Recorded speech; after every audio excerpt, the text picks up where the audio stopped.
Well, hey gang, Daryl Davis coming here to talk about designing a life worth smiling about. So I want to talk to you about how to recover from stress quicker so you can come up with better solutions to whatever's causing the stress. So let me tell you about a study that was done by these two psychological scientists by the name of Tara Kraft and Sarah Pressman over at the University of Kansas. Shout out Kansas.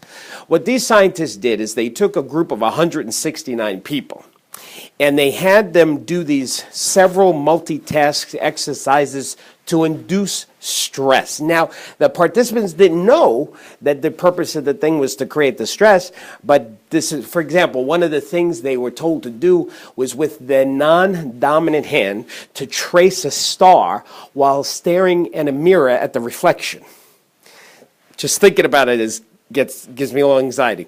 So they did all these different tests, right? Now, there was one part of the group of the 169 where as they did all of these different stressful exercises, they were actually biting on a chopstick during the exercises. Now, for those of you who've watched me before, talked about the power of smiling, that even when you just put your face into a smile position, even if you don't feel happy, you don't feel like that, you're just putting your muscles into the thing, the muscles trigger the brain and says, hey, the guy's smiling, she's smiling, so there must be a reason. So then it gives you endorphin, serotonin, all the feel-good chemicals.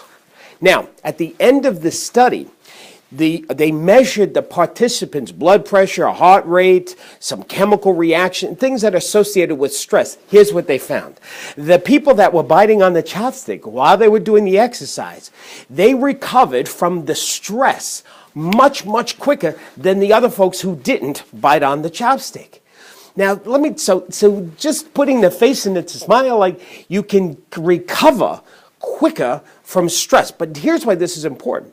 When you're stressed, the thing that's causing the stress, it's hard to see the solution, how to get through it, how to deal with it when you're under the stress, because your brain is, when you're stressed, it's like foggy. It's like, oh my, what am I going to do? It's almost like a vicious cycle. You get even more stressed because you can't figure out how to fix it.